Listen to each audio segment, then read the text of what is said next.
Yeah, and I appreciate you coming to join us to do this. I look forward to your questions probably more than some of the other people I've been interviewed by because they're real, real life questions. So I heard you on the Mind Escape podcast, and yeah, I love that podcast. It kind of covers just about everything that I'd want to hear about. Like, it's very heavy in psychedelics, but it also covers like aliens and all sorts of shit. So it just like encompasses all the nerdy things that I want to learn about, and kind of, and I think that you were like the typical case for like why we are doing this in general. Just because like you have lots of stories and you had a lot of good background. That's the stuff I didn't hear, like, is when you were talking about how you went from your depression, and like how psychedelics kind of saved you and changed who you were, and how you thought. And like that was a key example of like where I wanted to hear more about your story and like and what you saw and how that changed you. And that's kind of like the joke about like lowbrow, is that like I have not experienced a lot. Like, I mean, Joel's not like going tripping balls every day, but he died once and saw some shit. And so like that's the thing. I haven't done, I'm a little bit further away from it. So I think like the audience being people that have not experienced those things and get to hear them and live vicariously through people that have, and then maybe that's encouragement to like kind of your path, which is to like try and see if people can learn from it and maybe make their lives better from maybe doing the same things as you or something similar to it. Because I feel like the book is very, I know it's got a very self-help vibe to it as well. I mean, it's educational as far as like, it's got the history. It's got a little bit of the recipes that tell you like how you can make DMT safely. It's got a lot of your experiences, but it's kind of like the true story of depression, psychedelics as medicine. I enjoyed the tips at the end. Yeah, that was kind of one of those things where you're just sitting there at the end being like, you know what, these things keep coming up. So let me add that little chapter at the end. What you're saying is, can I kind of fill in some of the dots from the show that you saw me on, which is maybe more my background and what led me here. It's this combination of an absolutely beautiful, blessed life with every advantage in the world, and then absolute destruction where shit just hit the fan and there was absolute chaos. Without getting into every detail, basically I had every privilege growing up. So I had great parents, steady household, great education, great upbringing, awesome grandparents, awesome teachers, mentors. I had made money at an early age. I had done pretty much everything. And then at the age of like 40, everything hit the fan. And it really was of my own self-destruction. It was because of me being a selfish, narcissistic, alcoholic asshole. And it's hard to kind of say all those words in a row when you're talking about yourself. But one of the things psychedelic certainly does is it holds a mirror up to your psyche and it shows you your true self. So, you can lie to your partner, you can lie to a therapist, but it's really tough to lie to yourself when you're laying in a pile of your own self shit.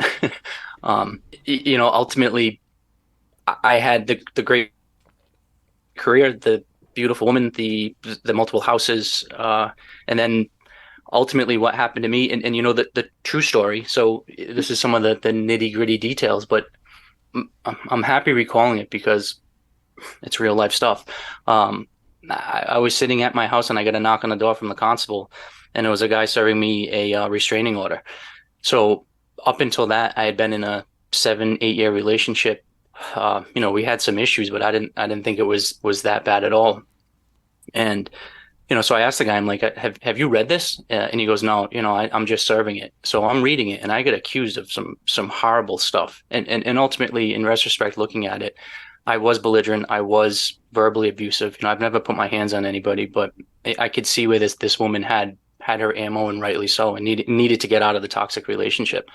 But he basically said, you need to leave, and you need to leave now for a 21-day period until we go to court. And I was like, well, what are you talking about? I said, this is my house. This is my office. Everything's here. He's like, you need to leave now. So I asked him if he could do me a solid and give me 5 minutes to grab all my shit. So I grabbed everything I could, put it in a 55-gallon trash bag, left, thinking this would get resolved as soon as possible. I went to my parents' house, kind of in shock, but being like, holy shit, what just happened? Well, then COVID happened. So that whole court process got shut down for non-essential court meetings, and mine was considered non-essential. So my whole case got held in limbo for like a year and a half, where I was now paying rent, I was paying an attorney, all my shit had gotten sold out. Like it was just this horrible thing of like, not only is my life completely changed and altered, my relationship's gone, my house is gone, um, but then I had to sit in this stagnant like COVID holding pattern. How did everything go south for you? Was it because of alcohol or like something that was consuming you? Like what was there something that like triggered that depression that got you into that state? Yeah, so alcohol was 100% the major cause of it. So I'm now coming on 3 years sober. That clarity and that lucidity Congratulations. his thank you. Is huge. And ultimately I was just angry with myself. I didn't love myself. I didn't have a sense of self-worth. I had everything on paper, but I was just angry with my situation. And I had been given several opportunities to kind of correct my bad ways, and ultimately I didn't. And for what it's worth, and I haven't talked to this woman since that happened, but I have zero animosity. I understand 100% why she did it, and what she needed to do, and I've kind of put that in my history of, wow, this was exactly what I needed to happen, because I don't know how I would have had the shock to my system if that didn't happen, if I didn't literally get that knock on my door saying you need to leave now. But that was really only the initial, like, okay, this is now try to get reset. So I actually I got on my feet pretty quickly. I found I got into a relationship with another beautiful woman. Everything was kind of going good. I got another job, which was even better. I was so in that too. I quit my high paying job because I was just stressed out, and I got another job selling marble and granite to a bunch of millionaires on Martha's Vineyard and out in the Cape. It was this sweet job, and a guy that was part owner basically screwed me over $900 and brought it up, and I didn't like how it was resolved. And basically I told this guy that I was going to kill him. So that was another, like, I was already tweaked out and kind of pushed to my limits. And I threatened this guy, and I meant it. And as a grown man, he looked back at me and was like, all right, come at me and I'll kill you. And it got really serious really quickly. So that happened on a Sunday. So now this, and I'm kind of compacting a year of all this kind of trauma, but it was I had this 40-year midlife crisis, but it was a bunch of these things that happened where I had women issues, relationship issues, I had self-esteem issues, I had alcohol issues, then I had this trust issue with this guy, and then I had this, oh fuck, I threatened to kill somebody. And he lived like 3 houses down from me. And it was, so that happened on a Sunday.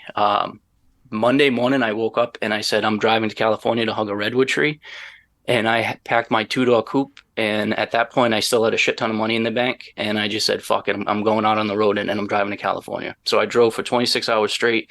I drove across the Mississippi River, and stopped in Kansas City after like a 26-hour drive. And from there, I spent over a year just traveling all across the country, literally kind of just getting my head straight. All along the way, doing kind of psychedelics. So this 3-year period went through multiple trauma, multiple bullshit, and then this healing process when I was out on the road. And ultimately I went on the road to kill myself. And I mentioned that to you when we had our personal conversation. Yeah. And it wasn't some rash decision, like, I had a bad day or something. It was really, I have the right to take my own life. No one can take that right away from me. I have the ability to make that decision. I was an educated person. I felt as though I could weigh everything out on the scale.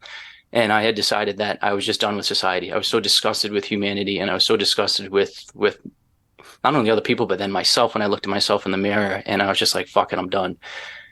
And I asked God for help. And I'm not a religious person. I'm not necessarily any one, denomination or anything like that, but I asked for help from whatever universal energy is out there, and I received it. That instant, I realized that I wanted to live. I drove back home after being that long out on the road, kind of, and now this is my new life. and it's been blissfully happy ever since. Oh, but before that incident, like, do you feel like you had everything going for you? Do you feel like there's any reason why you couldn't appreciate those things, and like why things took a dark turn, or is it? Oh God, no, I can't blame anything other than my own hands doing my own destruction. I was given a huge chunk of money by my grandfather growing up, so I'd never had any financial stress. I had like you said, every possible advantage. I think how most people can kind of relate, and it's not even so much the details, because I think each person at my age has gone through their own set of issues. It's more the issues are internal, and they're internally caused, and it's because of your own lack of being able to reconcile your own emotions and looking for outside issues to solve your inside problems. And as soon as I realized that, what was that turning point, and how did psychedelics help? Ultimately, it was just stop banging your head against the wall looking for the same answers to your issues, and those being outside solutions to your internal problems. And as soon as I realized that I was the cause of all of my problems, but then beautifully I was the solution to all my problems as well, and I had the ability to change them. And how fortunate am I that I was born with this mind and body, that I, not only could I self-destruct, but then I could rebuild. And I decided to start rebuilding, and I stopped ultimately wasting all of my mental and physical energy on self-destructive things, including drinking, and including just horrible self-talk. And it just completely turned around. Well, that's amazing. That's quite a story, man. And I can relate to part of it with that. I did quit drinking, and so I mean, like, congratulations. That's a huge thing to quit and really stay off. Before you went out and into the desert and decided to expand your mind with psychedelics and try to heal yourself, like, how did you even get into that? Did you have history with psychedelics before, or how did you learn that was something that could help you? Was there somebody that guided you? Like, how did that all happen? So I probably had a typical experience growing up where, late high school, early college years, I had done shrooms probably a dozen times, maybe LSD a dozen times. But then I had a 20-year hiatus. I'm not on any prescription drugs. I don't like taking anything to put in my body. And so really psychedelics was kind of off the map. I knew that I had I don't want to say I didn't have any other option, but I had done a lot of spiritual work. I had studied all the world's religions. I was deep into meditation. I had, after quitting alcohol, I lost almost 40 pounds. So I went from being just this nasty overweight person to being, active in the gym and feeling good about myself. I was basically ready for the next stage in my life.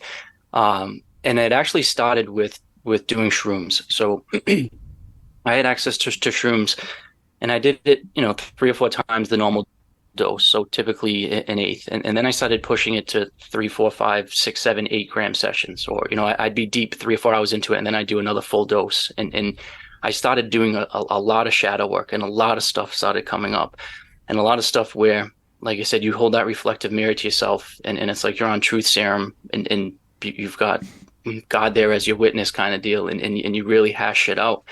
And I felt comfortable that, one, I could navigate that psychedelic space, and then 2, that I was getting significant therapeutic benefit from it. And I had tried the $240 an hour Brown educated therapist. I had tried all of that other shit, and it really just didn't work, because I felt as though I was mentally manipulating those people. Like I could fool everybody. I could show them how smart I was, and put together the right, group of sentences, and manipulate them how I wanted. And there was no way that I could do that when I was, in my own room and sitting in darkness. But, you heard the typical Joe Rogan podcast that got me anyway, introduced to DMT. And then I went on, and I knew I had access to it. So the same friend that had access to the mushrooms was like, I do have DMT, and I really think it would help you. But I figured as though if I jumped off that ledge or over that ledge, that there'd probably be no going back. I mean, I understood the power and reverence that these other people had given it. So I just did all the studying that I could for several months. And then I realized that I think this is it, and I think this is time. And then I decided on that day, and kind of asked my buddy, hey, can we set it up? Can we do it? And really prepared for that. This is it. Either this is going to do it, or I don't know. I don't know what other alternative I can use to keep living. And I went in it with a very serious set and setting and intention, really. And that's when I write in my book how I did that. That first day was kind of like a mind-blowing mind fuck, like, holy shit. And that really was the day that set off that journey. Like, this can really change my perspective. I mean, you talked about it, like, I think you said you did it 100 times or something in a day. Is that an accurate number? I've done it hundreds of times since that first day. It was about 50 hits. Damn. So it was 7. Because it was, so you hear the normal, like, Terrence McKenna line about, after one hit, your mind's going. After 2 hits, you're like, holy shit. But you really got to take that third hit. And if you can take the fourth, even better. So it basically, I did like 7, 8 sessions, and each session was 7 or 8 hits. The first one was like 2 or 3 hits, and then the subsequent ones were all 7, 8 hits. And that's kind of the beauty about DMT, is they only last 7, 8, 10 minutes. Mm-hmm. So the and I kept pushing it, because ultimately I didn't get the answer that I wanted until that last session. And then that last session was completely different than the other sessions. And I knew that I had received the answer that I wanted. So I guess to backtrack, and I know this is a topic you want to talk about too, is that, the endogenous qualities of DMT, meaning that it's just produced in your own body. So that was one of the things that was really attractive to me, and which is why it's garnered so much attention from, the scientific community, is that not only are we producing it, but it's in, a bunch of plants and a bunch of mammals, and they're finding it throughout the body. And there's just so much research going on about how it's natural. So that first time that I took that hit, it tasted so familiar and it smelled so familiar. And it was just this. Now, that being said, all of my sensory perceptions got completely fucked. Like everything, that one hit was enough to change everything. But it was like I had been there before. I had felt those sensations. There was this weird sensation at the back of my nasal cavity that I felt as though that I had felt and tasted and experienced at some point in my life. And it wasn't like LSD or shrooms where you feel like you're being poisoned. And like you feel that poison coming on and you're like, oh shit, like this ride's about to start. It's pumping through my veins. Where this is almost like the veil's been taking off, excuse me. Your natural innate senses now start coming through. And it felt, as unique as that was, being in that space, it felt very natural. But it really was sights and sounds. And while this is amazing, similar to shrooms, but nothing profound. I certainly didn't speak to any entities or have any revelations or anything like that. So the second time I pushed it a little bit further. It was beautiful. It was comfortable. Sights and sounds, once again, awesome geometric shapes. Everything's morphing and changing. And you could speak for hours about all of the wonderful visuals. But ultimately, once again, it wasn't this profound experience. So I kept pushing it 3, 4, 5, 6 times and still just being like, what the fuck? Like this is not, and as great as it was, I didn't feel like I was getting this therapeutic healing. And I don't know if I was resisting, but whatever it was, it wasn't happening. And now maybe I can, look, I've done it so many times, there's almost like this consciousness to it where maybe it was making me go through this final kind of push. But ultimately that last time, and I really pleaded with the universe saying, please just give me my answers. And they were my own personal kind of questions, and I got it. So the vibration, the humming, the sights, the sounds, all this crazy shit just completely stopped. So it was like complete silence. I felt as though I was suspended in space. I was getting kind of pulled from multiple directions, and this intelligence basically just communicated with me like, all right, you want your answers, you stupid human? Like, here it is. So, and my particular issue was I just had all these proverbial dots in my life that I wanted connecting.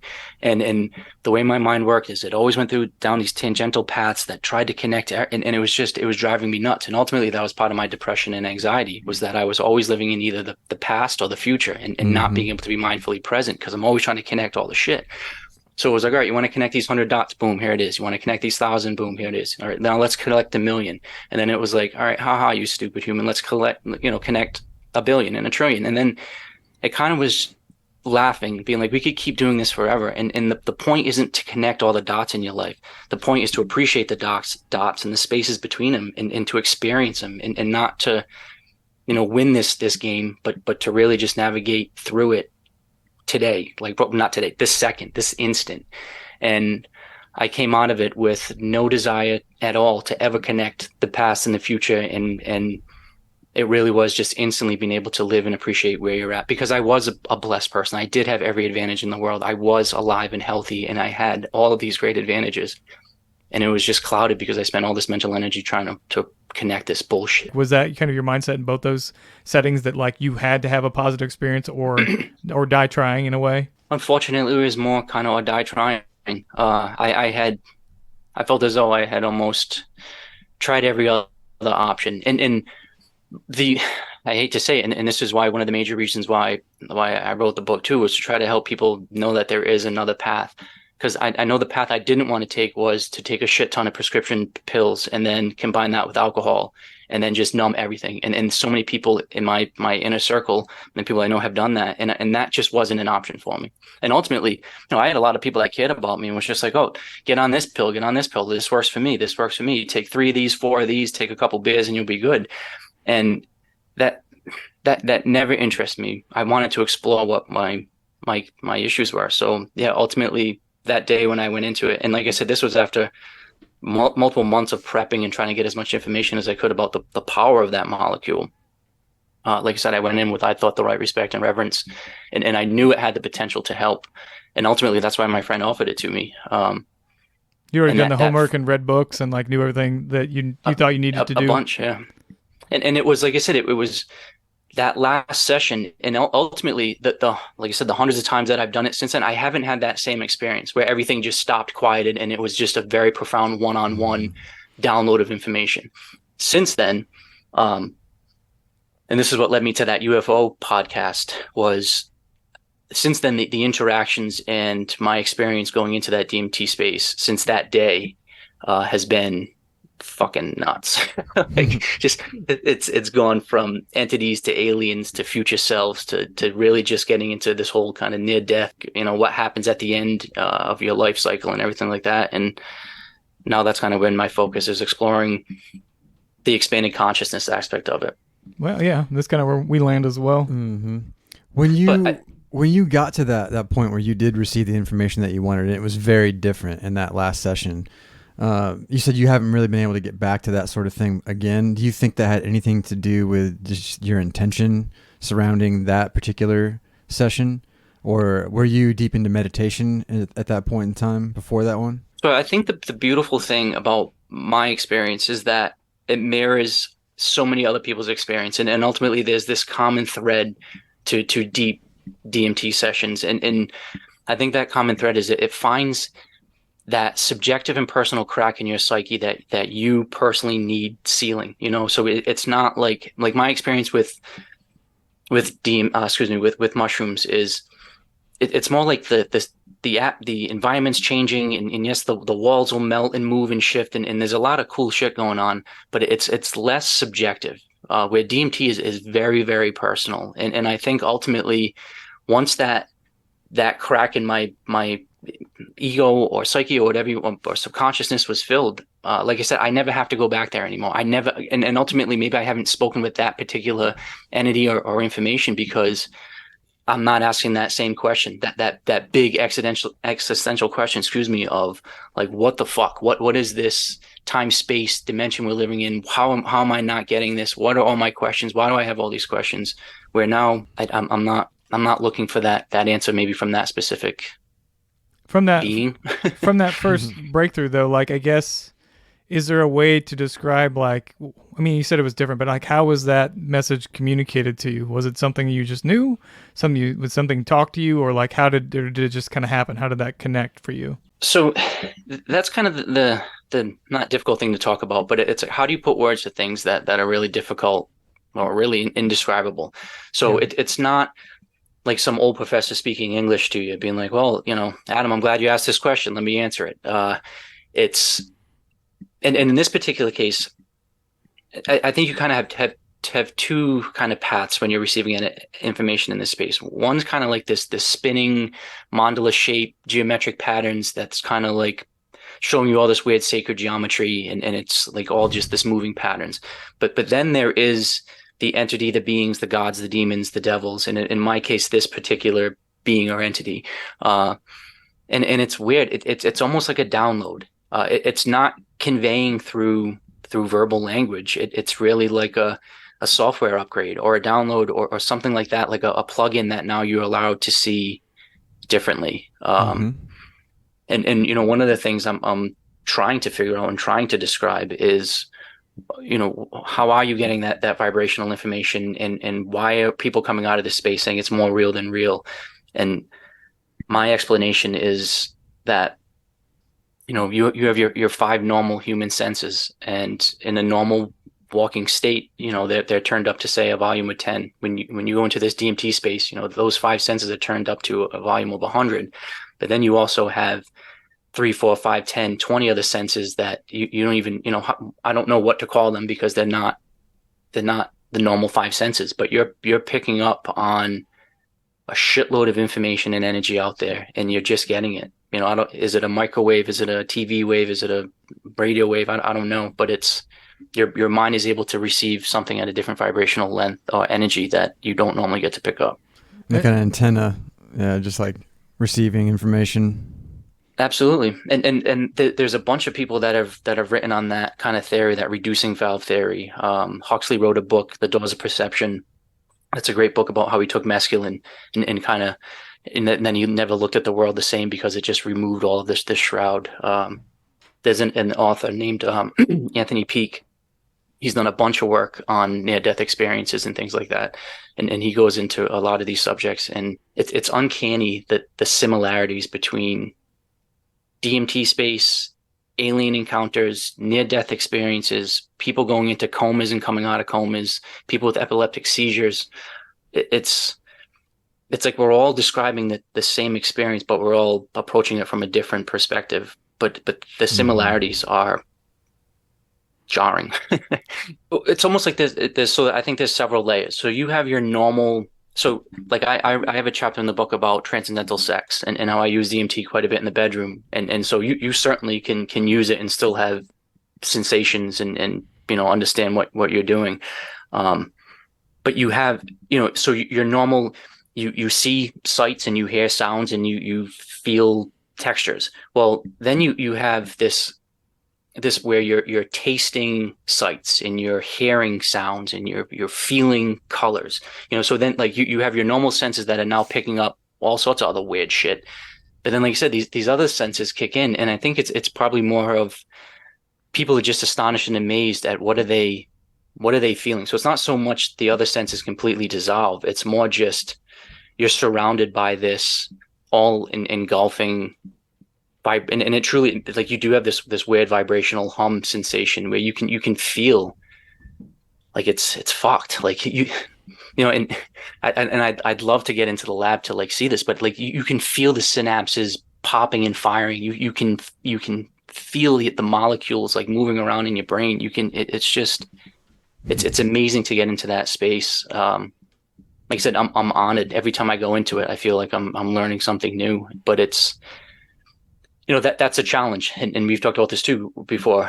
How do you then come back into the everyday world after walking in this space with these heightened senses, and then people are talking about the freaking football game and taxes, and it's like, what the fuck? Like, do you realize what we're sitting in? Do you realize our own power and what we have access to, and how how we can tap into it, and ultimately how we can tap into it through breathing and meditation. You mentioned that's the path that kind of you're starting off with, and I think that's fantastic. And ultimately, probably the best way to do it is to get comfortable being in your own body, feeling elated and blissful from your own chemical structure, and then kind of adding on to it. Yeah, baby step. I mean, well, you seem happy. You weren't like me, who was sitting there ready to jump off a cliff. No, I don't say that, and I don't say that lightly. I know that it's changed your life, because like your entire path has changed. But that one day was changed your entire world. And I think something you said in the book was, like, you said, my struggle was an illusion, which I thought was kind of an awesome way to put it. That like all those things that you were worried about kind of dissolved at that moment. And most people's are, and not to negate real issues. Like, I mean, you watch the news any night, and there are people going through major shit. I wasn't. I was some rich white kid living in New England who had everything, multiple houses, fancy cars, beautiful women, vacations every year, a shit ton of money coming in. Yeah, there was no reason why I should be in the condition that I was in, other than my own self-destruction. Well, you've tapped into a lot of stuff that I talk to my fiance about on the daily, especially like the vibrational stuff and meditation and the senses heightening and things like that. What do you feel like DMT is? Like we've talked a little bit about how like most living organisms produce this. Human beings do from our brain stems. A lot of people connect that with the pineal gland. Basically, like what do you think it's really for? And do you think that these other experiences people have had, like I've had a near-death experience, how they all kind of combine worlds together, the dream state, people being able to communicate with people who are dreaming, that sort of thing. Like, what do you think DMT actually is? That's a deep one. So, at base level, clearly a natural organic plant-based medicine that's been used therapeutically for thousands and thousands of years. I think that, and there's that mystery about how the natives in the jungles combined the two ingredients to initially make ayahuasca. And they're saying that the plants and the animal spirits just told them. And so that there's a kind of cool history and backdrop to just how we started using it. So I think that long history is definitely separates it from LSD or MDMA or some of these things that are lab created. But then the real question, and I think that was one of the big things where that big study in the early 90s that Rick Strassman did, which was kind of like the foundational study that a lot of people kind of are able to, well, a lot of people do base their research off of, was once again that is produced endogenously. So why are we finding that this so-called strongest psychedelic chemical known found to science, and why is it in our own body, and what can it do? So clearly more than just a plant-based medicine, clearly more than just a typical neurotransmitter, and that's where the cool thing about the current science is that it's proving a lot of the old meditative theories. So like Joe Dispenza is somebody I mentioned in my book, and he goes over how, like, when your mind and your brain are in coherent states, that your body can produce these natural chemicals. And in essence, DMT, is very similar to serotonin and melatonin, and it's just this normal cascade of chemicals that are breaking down. But then there's theories of, well, you're pulsing it during near death. You're pulsing it during these experiences. I just watched this awesome webinar. Dr. Jenny Martin, she just put it out yesterday, about producing endogenous DMT while being intimate with your sexual partner. How you can, through breathing meditation and getting into a heightened, ecstatic state, how you can also produce DMT. So it's way more than any one thing. And Mm-hmm. that's why I think it's getting so much attention. That's why not only the psychedelic revolution, where there's so much proof now that for PTSD and depression, anxiety, that shrooms, MDMA, ketamine, all these things are certainly helpful, and in my opinion, with the right guidance, better than the normal suite of prescription pills that are out there. But DMT is clearly different, and the second you feel it and taste it and experience it, especially relative to all the psychedelics, it's completely different. So what is it? It's the spirit molecule, like Strassman said, which literally takes you to all the dimensions. I make reference to that in my book, but then I call it the miracle molecule, because it seems like every time, well, the first few dozen times, it's just like, holy fuck, this is a miracle. Like, this is a miracle. How is this? How is this even possible? And now, kind of where my attitude of what it is has morphed is it the next, or is it being expressed more now, or the consciousness of it being expressed more now, because the human species is at this inflection point where I think we need to make this major consciousness change, where somehow, somebody, I think DMT is going to play a role in that, because it just makes you more aware of the current situation. It gives you much more empathy. It gives you more self-awareness. It gives you everything that I think a lot of the society as a whole is lacking. And I think DMT now has this bigger picture of the next, truly the next step of human evolution. Like, the more DMT expressed and felt, I think the better humanity will be. Do you think that, how did we lose the ability to use this before? Like, if you think about, you compare it to melatonin and things like that, melatonin is produced when it's dark and it makes you sleepy. It seems like if it's something we produce, like, was there ever a point in our history where that was something that was more natural? Or to your point, like when you said you could the taste was familiar. Like, is there other points in our life that's not through like meditation or anything that this is being used that we don't even recognize it? I don't know. I'm just curious. But I mean, I'd love to think just being quiet and reflective and sitting by a campfire when you're, take away social media, take away all the distractions of modern day people. And I mean, humans, have been around for a while. That's not only, the last few hundred years when we have all of these distractions. So I'd certainly like to think that back in the day, that was probably something that one would do quite often. I mean, you walk from Rhode Island to North Carolina, during the Civil War, you're going to be certainly doing a lot of meditating and a lot of connection with your mind and body. But also, as you start delving back into the world's religions and a lot of this like esoteric information and hermetic information and where did this ancient knowledge come from? A lot of the stories have to do with going into a cave for 3 days, or going into this quiet place, or this initiation process where you're consuming some sort of liquid, or doing some sort of consuming something. So there's a lot of people that are connecting the dots with a lot of this ancient history stuff with DMT and or psychedelics in general, that it allows you connection with God, and subsequently God is within you. And Mm-hmm. a lot of the religions come back to that God, heaven, all of that is within you. The power is within you. Your ultimate self, whether it's Buddhism, Hindu, like and that's kind of the cool thing too. The more people I talk to, whether they're atheist or super religious, or they're a trained scientist, it seems like we're all describing or trying to describe the same thing, which is, what the hell did we just experience? Like, what is this other dimensional realm? And what do you call it? And then how do you interact with it? Well, I guess, and then not come off as crazy. well, who are you after that? Do you feel like, I mean, when you went into it, were you religious at all? And then what are you after, like, these experiences? What do you think about that?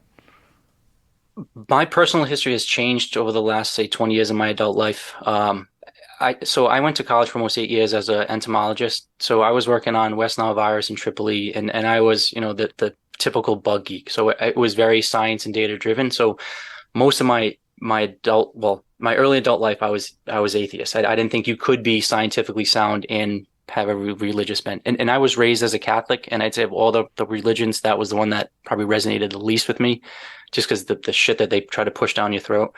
But then when I got out of college, I started kind of studying a lot of the Eastern philosophies and Taoism and Buddhism and things like that. And then started getting into artwork. So I started training the other side of my brain, and kind of got more into the spiritual side of it, and really realized that both are right. And I think you can make an argument, depending on what table you're sitting at, that it's really both people trying to describe the same thing, which is this beautiful, wonderful, indescribable world that really can't be described, but you're using either scientific nomenclature, or you're using, theological bullshit. But it's all, or me saying, and somebody could say the same thing. Well, I'm sitting there talking about my DMT space, and this is just my psychedelic ramblings. That it's ultimately all three are the same, which is, I don't know, there's something greater and more powerful. And once you see it and have tapped into it, it's there. It's like seeing a ghost, or it's like seeing a UFO. Like your last guest, or a couple podcasts ago, those two guys that were on. It's like, if you've experienced a ghost and you feel wholeheartedly that you did authentically interact with that other entity or being or ghost, how do you just carry on? How does that not permeate every other aspect of your life? And whether you find God or find a DMT God or whatever, or a ghost, you still kind of try to describe it. Yeah, I like how you put that, and it's just kind of sad, especially maybe in modern day, and maybe things you see on the news now, that like what they say religion is, and then kind of how it just gets corrupted and becomes control and power, and just you see so many gross things come from it. Again, as somebody who was not necessarily raised Catholic, but my family was, but knowing that a lot of how that works is just kind of indoctrination, and it's not really something that you feel, something you're sold in a way. Yeah, unfortunately, a lot of the positive attributes of many of the religions just get washed out by hatred and ego. and I think, that ego dissolution, or that shadow work that you're able to do in psychedelics is huge. That aspect of the religions was focused on through the lens of psychedelics. And I think that's where you can really get a shift of consciousness, excuse me, because like I said, your empathy gets increased tenfold. And that's where, like I said, I went out, not only discussed it with myself, my own situation, but I was disgusted with humanity. I was just done. I was done with females. I was done with males. I literally walked around with so much anger, where I was just fucking just done with everybody. And then, and it's odd that I end my book with "Love Thy Neighbor," because now my entire life is walking around hugging and kissing people, walking around barefooted, enjoying the world and playing with bugs. And it's completely different, because you realize that not only are you one with source, with energy, with infinite intelligence, with God, like whatever whatever it is, because once you dissipate your body and you go into, like I said, this DMT space or however you want to call it, you know that there's something greater, and then you also realize that you really are connected with everybody else, and the empathy that you have, the sympathy that you have. I went out where I used to judge everybody. I used to try to manipulate people for my benefit. I would try to just use people to somehow get either personal or gain, like just it was just a gross way of living where, you start hugging homeless people and taking walks with strangers and asking, hey, do you mind sharing your most deepest stories? And you realize how really connected you are. And then the benefit of connecting and sharing with your fellow person. And that's ultimately where I think a big part of the psychedelic, and not psychedelic movement, but just people being more aware of it, is that once you start loving yourself and finding your own self-value and worth, then you can see it more clearly in other people. And then you stop realizing that it's red team against blue team, and you realize, oh shit, we can get through this world together. And it's not a matter of limited resources. It's not a matter of anything. It's just a matter of change of perspective of treat other people how you want to be treated, which maybe then, ties back into a lot of the religions that we said. It all comes back to the same shit. Like, don't be a jerk, treat yourself well and treat other people well. Yeah, and how could you all believe the same things in the root but still end up hating each other? It's just interesting how that world plays out. But you do also mention in the book, and I add that your want for politicians to try it, because then give them a little bit more perspective to understand where things are. Well, it'll smack the smirk off their face, like and I stopped watching news or listening to any of that, because it's just the pettiness and the small-minded selfishness and the catering to ignorance and hatred. It's like, what, like in what everyday reality would that ever fly? Like, not in any of my social circles, not in any business that I've ever worked in, and it's yet in politics it just seems to run rampant. Where, and I jokingly say, if all these people did a 3-day ayahuasca retreat, there's no way they'd be coming out fighting and bickering the way they do. It would just be impossible. Because, and I always kind of live life with, so not that, like I said, not that I'm spiritual to any one religion, but I do feel as though I always try to act as if God was over one shoulder, excuse me, that my Pepe is over another shoulder. And now I kind of added this, that the DMT entities are over my shoulder. And I don't want to do, I feel like I need to answer to all three. And I don't want to ever do anything to piss off either God, Pepe, or all these entities, because I know ultimately I'm going to be accountable to all three of them at some point in my life. And I think if people are accountable to a higher being, that they're not going to act like such assholes. Going back a little bit, you were talking about the experiences on DMT, and we were talking about the spirit molecule. So the experience of a near-death experience has been compared to a lot of things in the same aspects of DMT, and then also ayahuasca trips. But there are a lot of people who say that it's something we're just creating in our minds, and that is like from like a disbelief sort of thing. And I've been trying to figure out ever since I experienced this myself what that meant to me, like trying to prove, like, did I see something that was next level, like the transcendence of my own consciousness, or was this something that my mind just created? Because if it is created from the DMT secreting from our brain stems and the pineal gland, like, is it something that we're just imagining in our own heads to comfort us, or is it something that we're tapping into literally from like another dimensional aspect?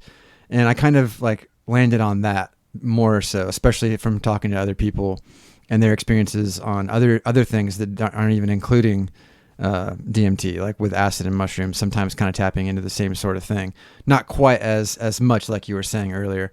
But there is this sense with me where it feels like it's like a conduit for the transcendence of our own consciousness into the next like life or being. Like, if we do perish from this life, like, where does our soul go if the soul actually exists? But it feels like the DMT secretion is the vessel for the next life, like going out and finding what's next, whether that's just like reincarnation and then coming back and trying to like pick your next journey, and challenge level. Like, I'll take a 10, please. I'd like to come back with like nothing and be homeless and try to figure out like how to be happy, stuff like that. How do you feel about what that DMT is actually used for?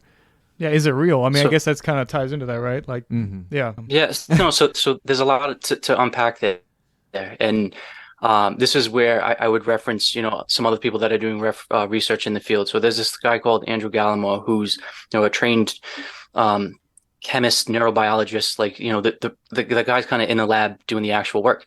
And one of the things he brings up, and a lot of people kind of say this, so is it an illusion? What's a hallucination, or is it real? And ultimately, I think the honest answer is what we experience every day is an illusion and is hallucinations. We're taking in vibrational energy from outside extraneous sources. We're processing them, through our brain, through a subjective lens, and then we're kind of creating this story. So what's the difference between waking state, illusion or reality, and then dream state, and then DMT state?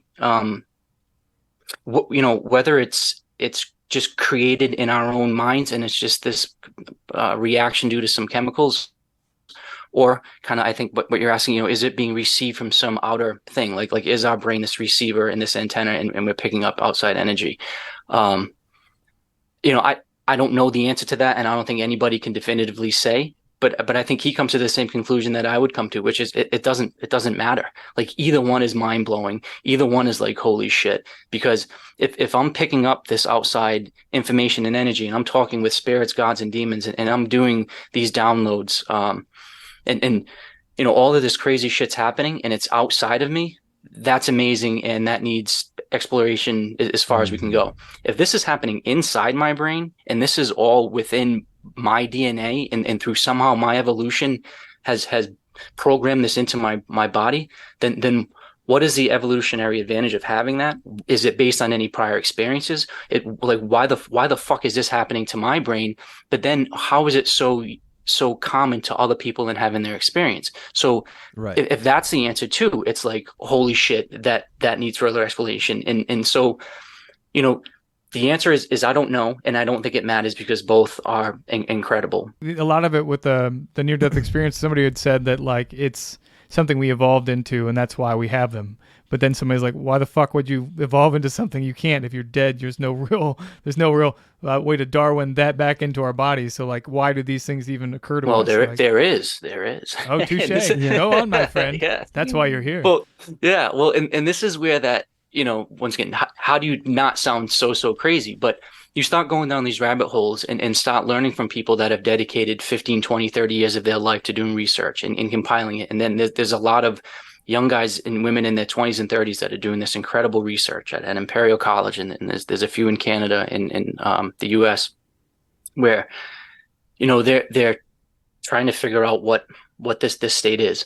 So my experience is that when I first started going into these DMT states, so say that like the first 30, 40 times I had done it, it was me as this individual, this ego person going into this expanded state of awesomeness. So it's like, oh, these awesome sights and sounds, and there's this cool shit to experience, and I'm getting all this awesome information, which was wonderful. And I mean, that at that point I had already had my life, quote unquote, saved by DMT.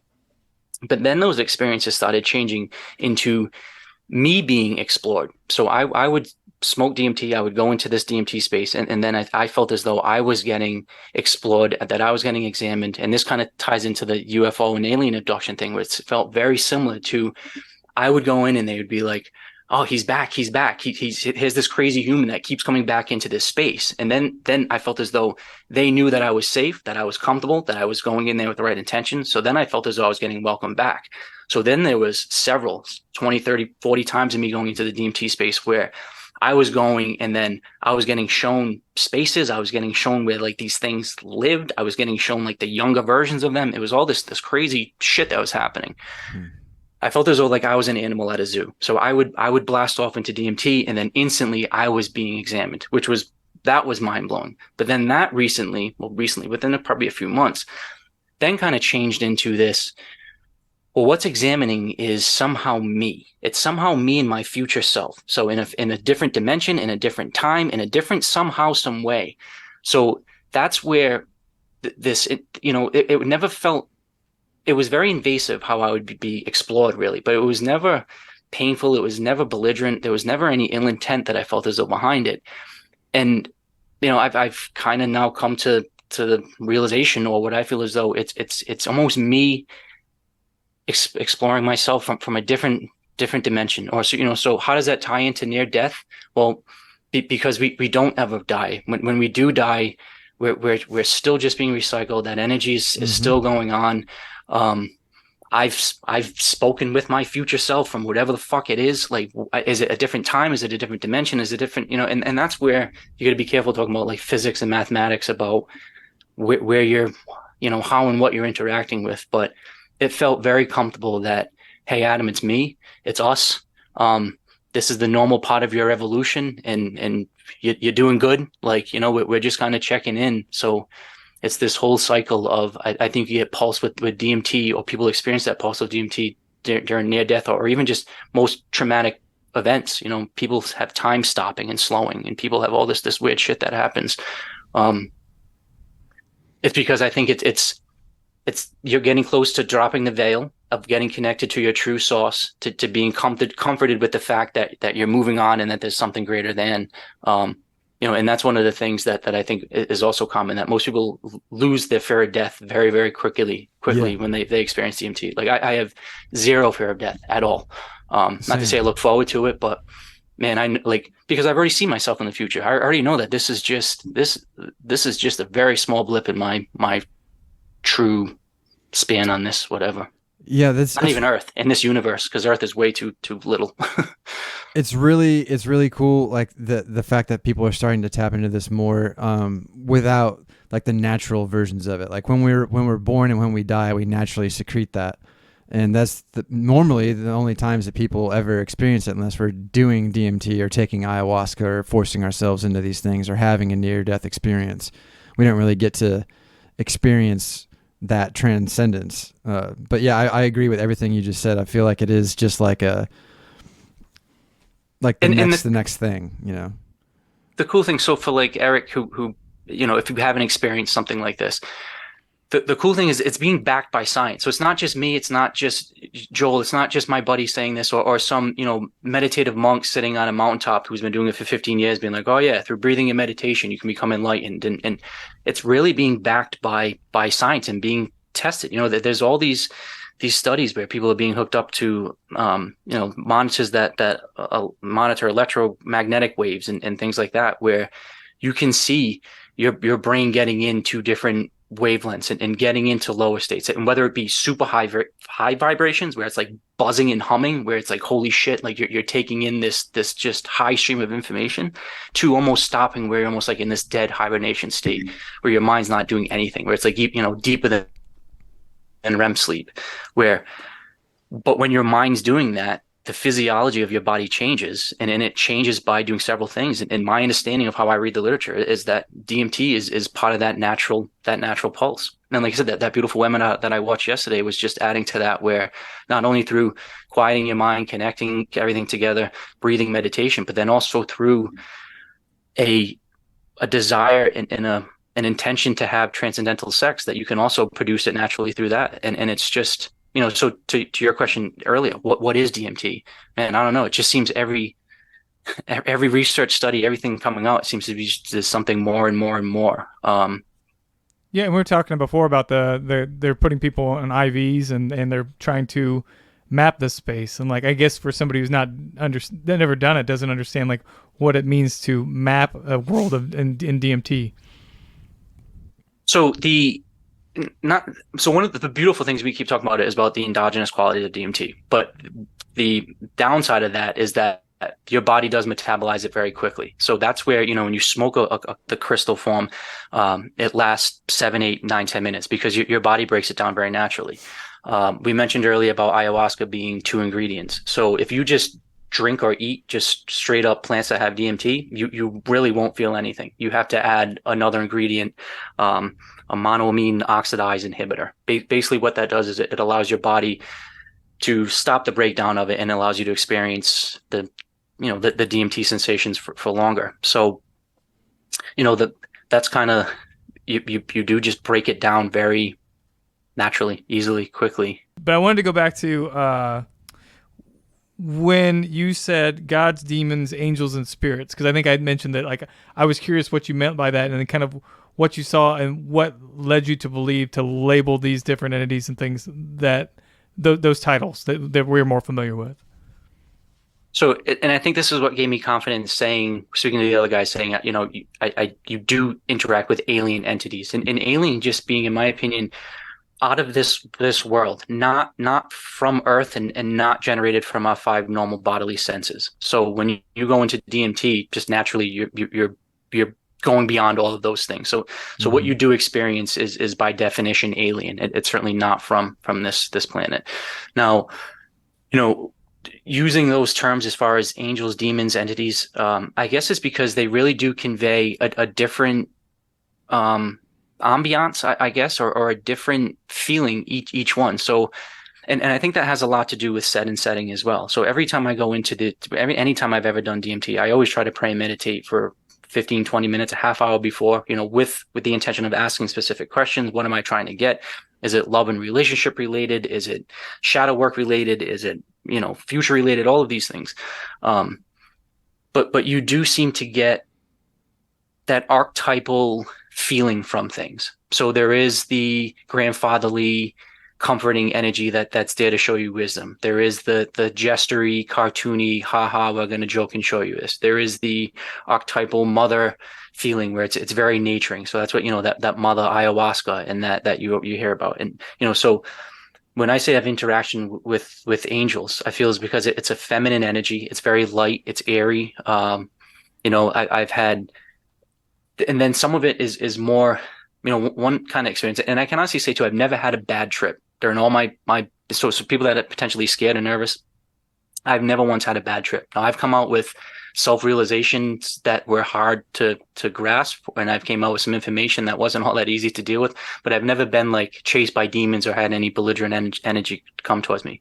But I have had kind of things that perceive themselves as aggressive or whatever, and I kind of just brushed them away, being like, yeah, no, that's not what I'm here for right now. Like I'm here to see the angels, not the demons. But there is a very distinct flavor to each DMT session, and then I feel as though each time you're in it, you're experiencing different type of energies and different, I mean it'd be like going out into New York City and just coming across a bunch of different groups, groups of people, whatever, they just have their own different kind of stereotypical feel to them. If you are there often enough, do you feel like it is the same entities and you're building a relationship like with these people? That doesn't sound right. But you know what I mean? Mm-hmm. Yeah, no. So I do feel very comfortable going in there. And there have been times where one time I was doing shrooms pretty deep, and then I started smoking DMT because I wanted to kind of combine the two and see what would happen, which was that's a hell of an experience. But I as soon as I blasted into the DMT space, and this was kind of the gestury, cartoony type entity, certainly. And because I was in a fun psychedelic space already, I was in, everything was good.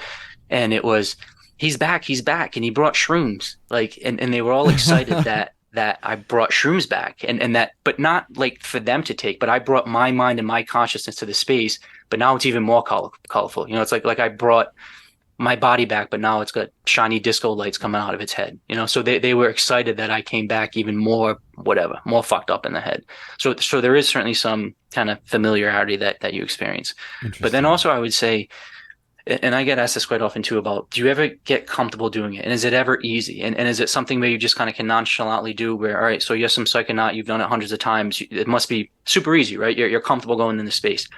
Absolutely not. Every time is, I don't want to say terrifying, but you really got to understand what you're getting into. And I would say more often than not, the plan would be, hey, I'm going to smoke tonight, or kind of set everything up, and then not, like, just feel as though it's just not right. And I can say, honestly, I've tried to smoke the last maybe like 3 weeks, and I have access to it. It's just, I've got it, very, I can get it. It's just a matter of, I don't know, not to say I'm not ready, but it's it's like every time you're jumping out of a plane, or maybe like a skiing analogy. If you're going down, it's this triple black diamond, and you've done it before, but man, if you don't give that the respect, you could fucking die pretty quick, or you could have some really bad shit happening, and it's like you're never going to get used to blasting down that triple black diamond, and you're never going to get used to just blasting off into this DMT space, which then I guess ties into why are they trying to do this extended state DMT stuff with the extravenous application,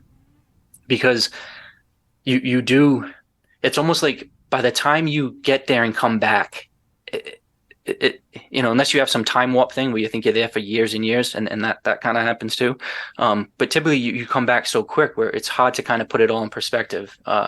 And that's where they're trying to extend it, where, if you can be in that space for 20 minutes to a half hour, as opposed to just 6, 7, 8, how much more familiar could you be, and do you in essence go back to not like a geographic location, but, oh yeah, this is this space, and I know how to navigate. I guess the short answer is feel very comfortable with the energies and vibrations that you interact with, but I haven't seen the same like things the same. Like I haven't been to like, oh yeah, this is this building or this whatever. It's always just this crazy hyperdimensional moving. Yeah, I mean, I think it was Paul that was talking about the blue lady, not the purple lady, and then that was the deity that was a common experience for him. But again, like, he was also someone that was like unsure that he necessarily believed it, because I think he read lots of books and kind of decided that he was unsure if this was really happening to him or not. Back to what we were talking about before, is it something that you're experiencing from the outside, or is it all generated in your head? Mm-hmm. I'm leaning very, very much so on the side of that is from the outside. That consciousness is something that is not unique to humans by any stretch. That it's plants, mushrooms, animals, even DMT, ayahuasca. That there is a sense of consciousness to this. There was a philosophical question the other day: is the sun conscious? And there's an argument for and against it. And it's kind of like, what is this vibrational energy that somehow gives us this unique perspective going through this lens? And I think we are just one small part of being able to pick up that energy, and what a cool thing to recognize at any point in your life. And then if you can exploit that for your own benefit, and exploit it in a positive sense. So exploit it to beat alcoholism, exploit it to not be depressed and anxious, exploit it to help mankind, exploit it to increase your empathy, exploit it to not be fearful of death. I have this conversation with my mom quite often. She's getting older, and her, brothers and sisters are starting to get to that age. Can you imagine all of these people that are fearful, that are in hospice, or that are getting at the end of their, in the twilight of their life, that are just so petrified of dying, and you deal with it quite a bit with these elderly people. Can you imagine just if you could give them a 6, 7 minute DMT session with a vape cartridge, and then they're comfortable with moving on and passing on to the next part of their life. Like, imagine just the application of easing that anxiety and pain of loved ones and elderly, and at any age, and in anybody that's terminally ill. What's the application of that? So there's so much to be explored, from mental health and depression help to expansion of consciousness, and what can you do with science and sex and research and art. I've even talked about art, like what can artists on DMT do? It's like what can engineers on DMT do? Talk about solving issues that you just have to come from a different angle.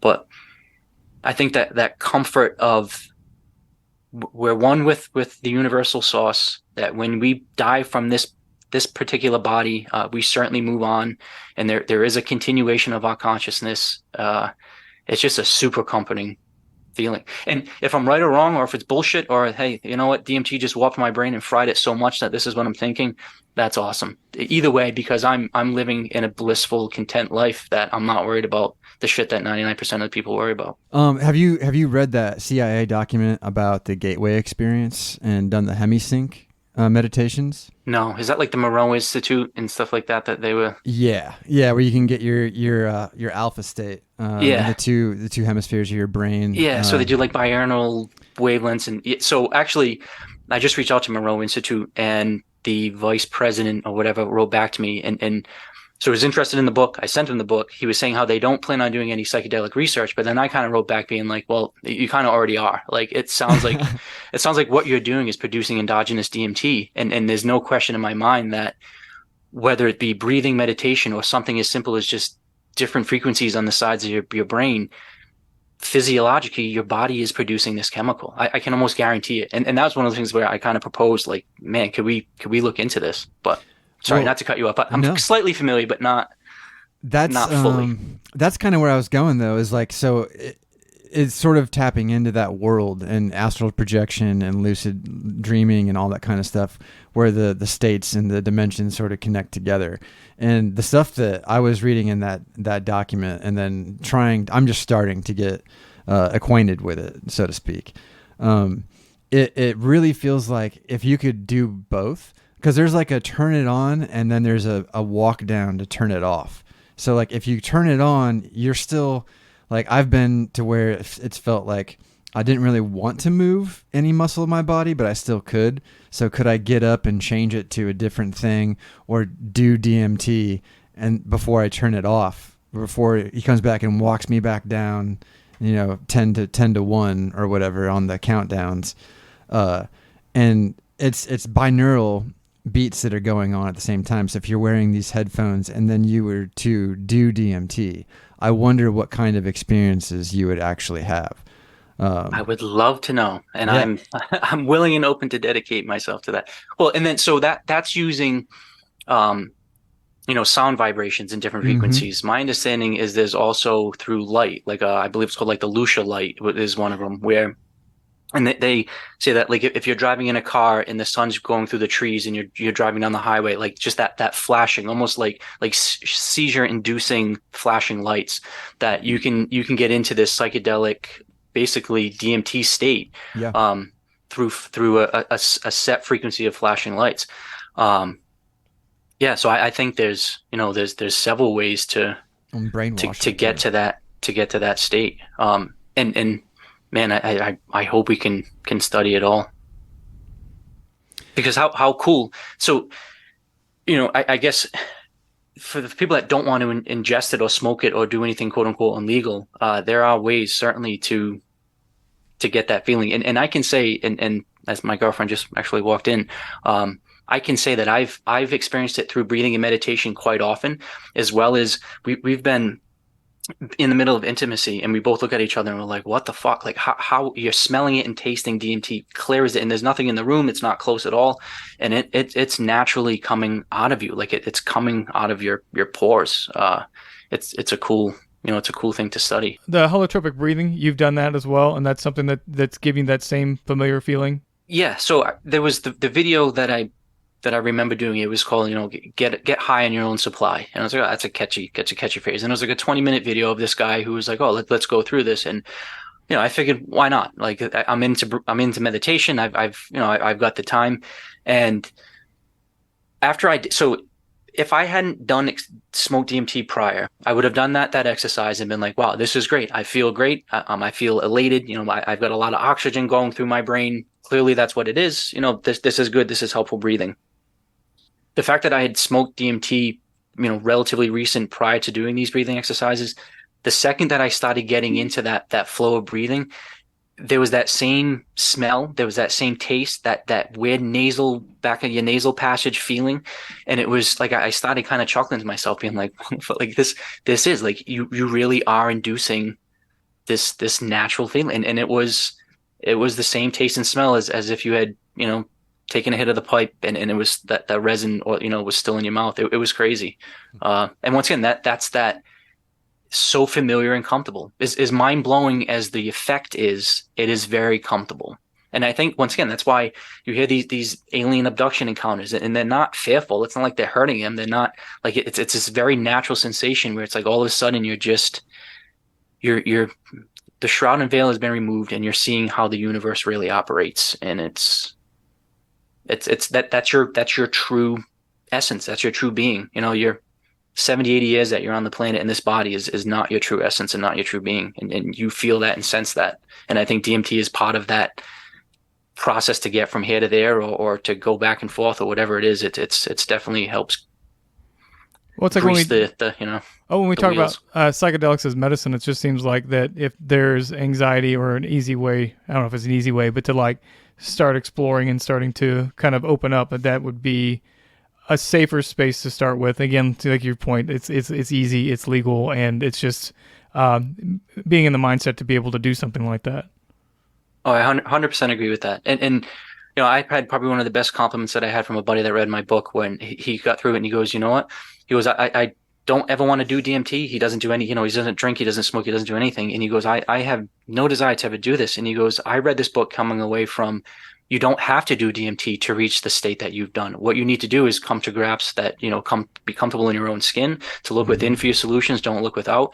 And ultimately, yes, that is the take home. And now whether it be through exercise, through prayer, through meditation, through religion, if that's your thing, if you find contentment through Jesus or through Allah or through, cool, like, because that's all it is. Once you make that connection, you're good.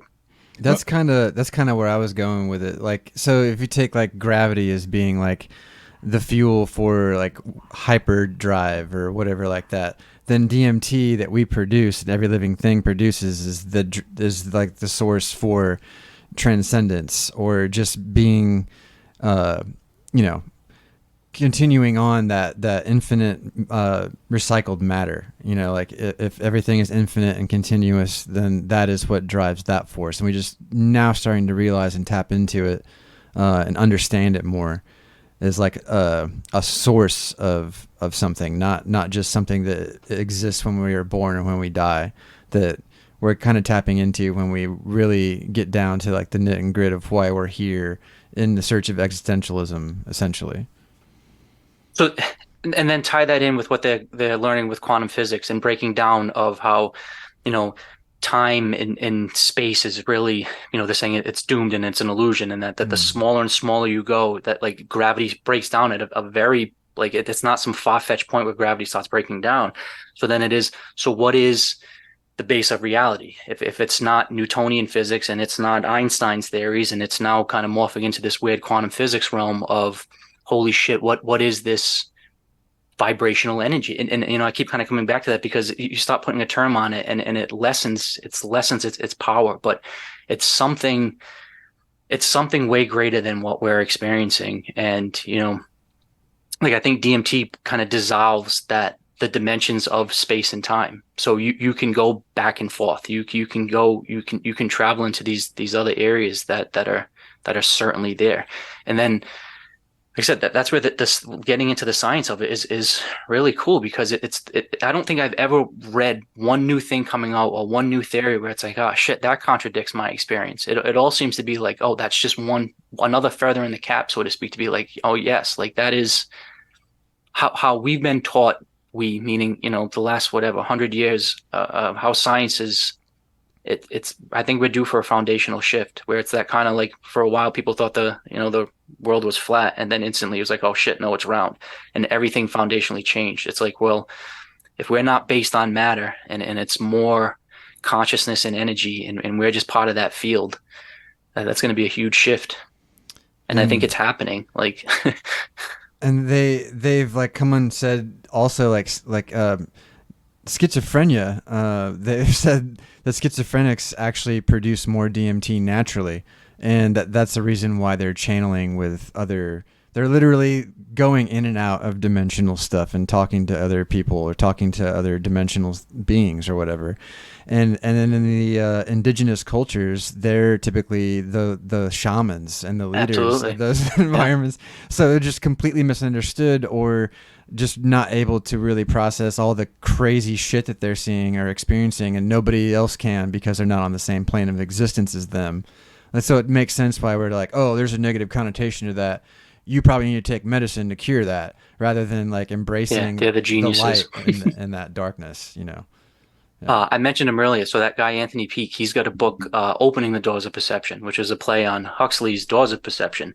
But he goes into, so he has migraine headaches, and with migraine headaches, there's like this aura state that's associated with it. So you kind of get like, tingling and shit like that, and you start seeing things.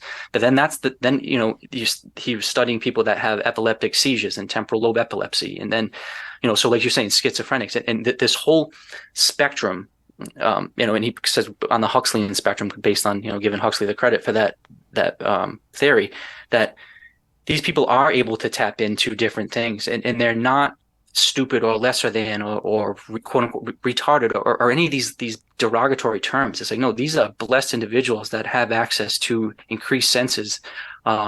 And once you realize that, like you said, they were the shaman of the day. They were, these people that were seeing spirits and entities, but they weren't nuts. They were just whether and I don't know. It's tough to say just a blanket statement. Oh, their mind must have been saturated with DMT, or it's clearly DMT.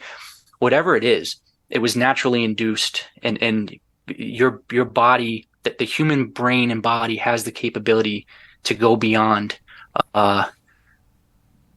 In multiple different ways. And sometimes it's just a different connection in your brain, whether it be through schizophrenia or even like dementia. Older people at the twilight of their lives, once again, they start seeing little kids running around the kitchen and they start talking to past things. Well, it's like, because their senses, whether they're five senses, they're starting to get more sensitive and being able to tune in more, or they're actually starting to get some of those new and unique senses that I was talking about earlier, where, you are starting to see stuff.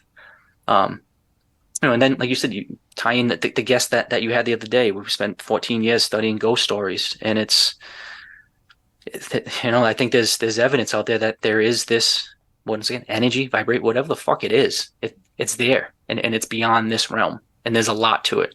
I think we talked a lot about like blasting off and entities and stuff, but you actually talk about microdosing DMT, and I wanted to kind of get into like what that's like for you in the DMT stuff. So you certainly can microdose DMT. It's comes with maybe a little bit more effort because it is so powerful.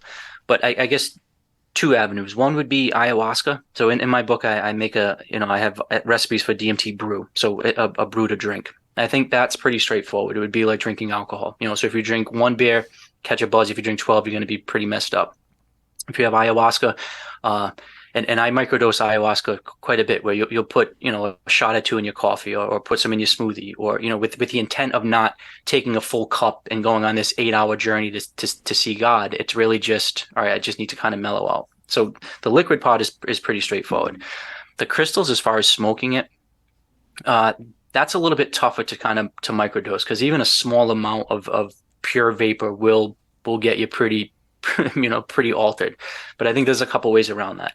A lot of people, and probably one of my preferred methods, is to take the crystal and then turn it into a vape cartridge. So just like you would a CBD car or a nicotine car, you basically can even recycle those ones, where you stuff the crystals in and you melt it, and then now you have your custom DMT car. You can cut that with vape oil. So like regular, either non-THC or non-nicotine, but just regular smoking vape oil. So you can take something that's 100 proof and cut it down to 50 to whatever. And I've had a couple buddies that have made those where, you can take a full hit and you kind of get a little bit of a sensation, but it's more just like a mellow whatever, because it's not pure DMT. I don't like to do that, because you're once again that's like getting awesome strength moonshine and then cutting it with water. It's kind of like, why the fuck would you do that? just take a smaller amount of moonshine. With straight crystals, or just a cart with 100%, I think it's just a matter of taking smaller hits and what's the intention. So like using it intimately in the bedroom. So we use it all the time. We'll take a small hit, a half a hit, and then pass it back. And then she'll take a small hit and pass it back. Where the intent isn't to take a huge hit, hold it, take another huge hit, hold it, take another huge hit, hold it, and you're blasting off into this realm. It's more like, I'm exactly where I want to be. I'm in the room where I want to be in. I'm in the bed where I want to be in. I'm with the woman I want to be in. I've got a drink right here. I've got the music going. This is amazing. Like you're so in this awesome space.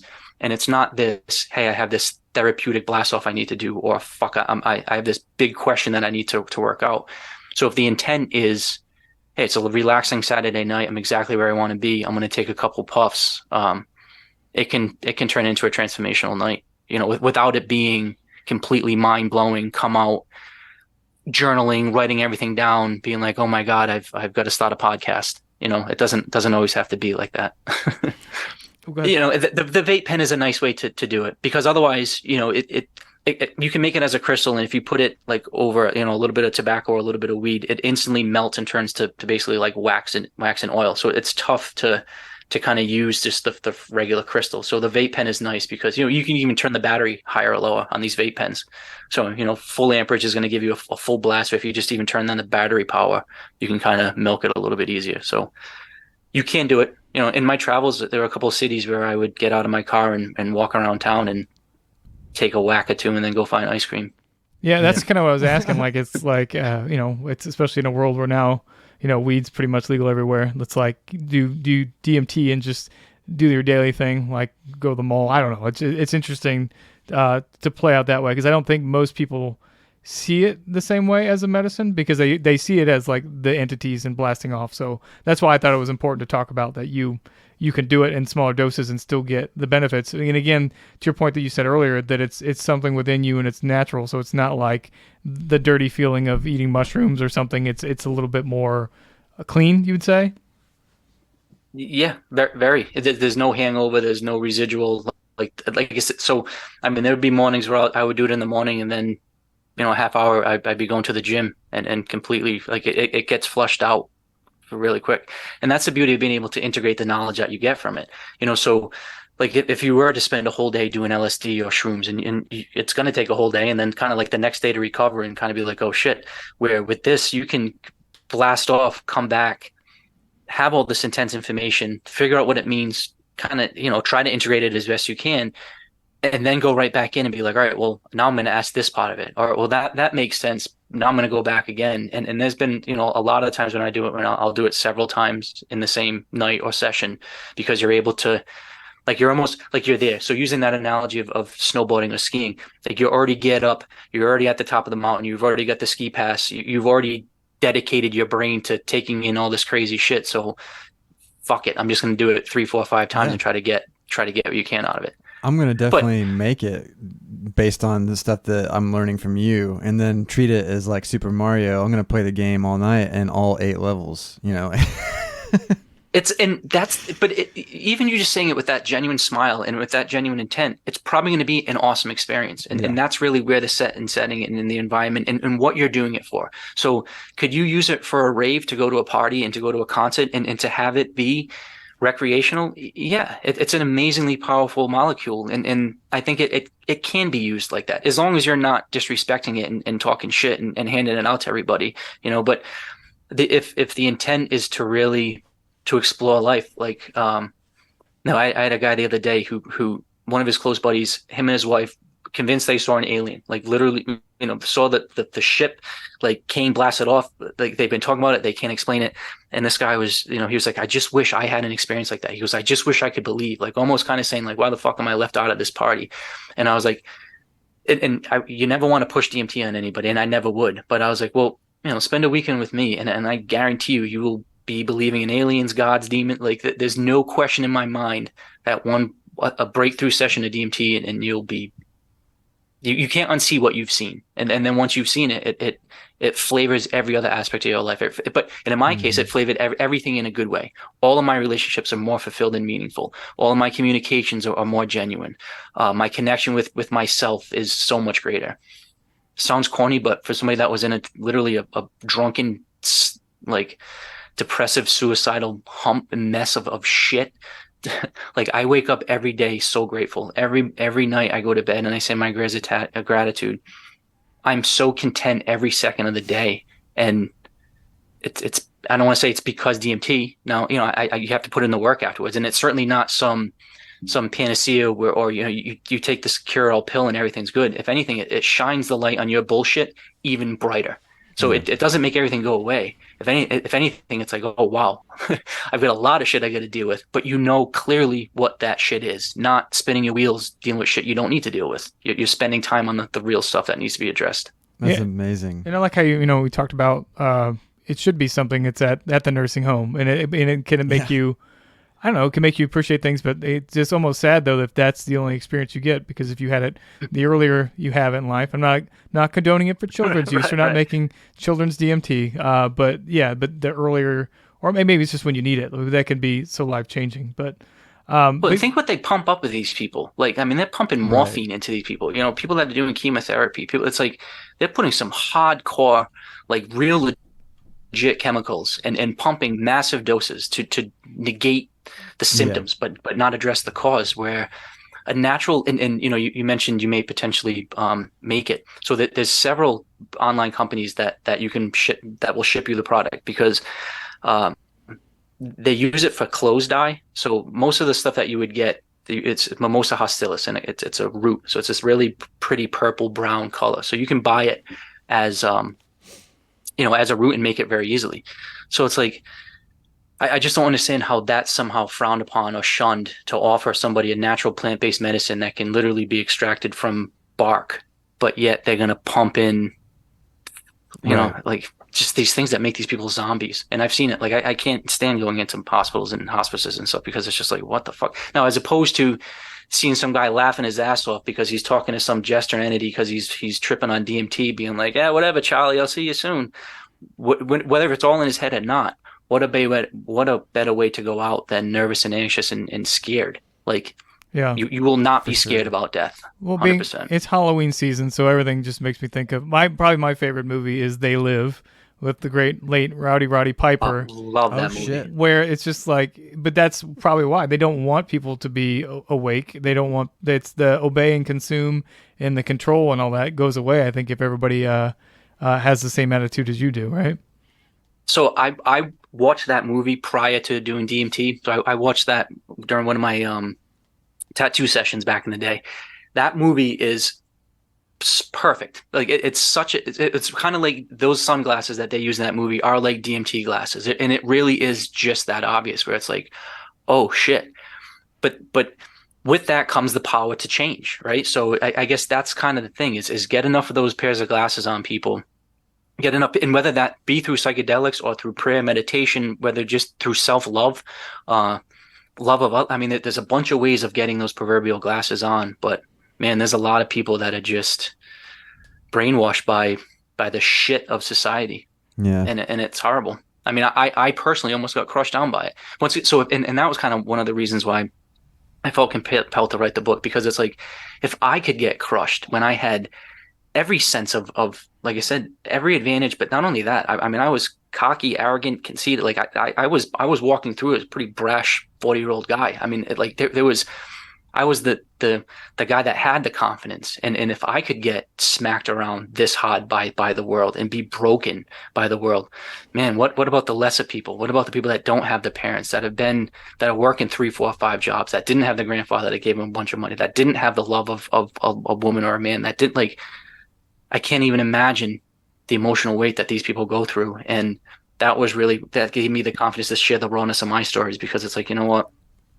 If I can go in and say, this is what happened to me and there's a better way out, then, you know, hopefully these people will have the confidence too. Yeah, and I think we made some jokes about it even when we were talking to the Haunted Nights guys. But it's like, I don't know, especially when you look at people that don't have a lot, and if that's your whole life and you're poor or you're disabled or all these things, it's like maybe you need some hope that there's something beyond this, because like it's just kind of sad that that's as far as you get, like, you know, and you're concentrated on the physical things and what you have and what you don't have, and like, you know, again, like you having everything and then but what if you never had anything at all? Like, at least that's something that like would change your life, because it would put you in a state where like, you know, that this shit doesn't matter anymore.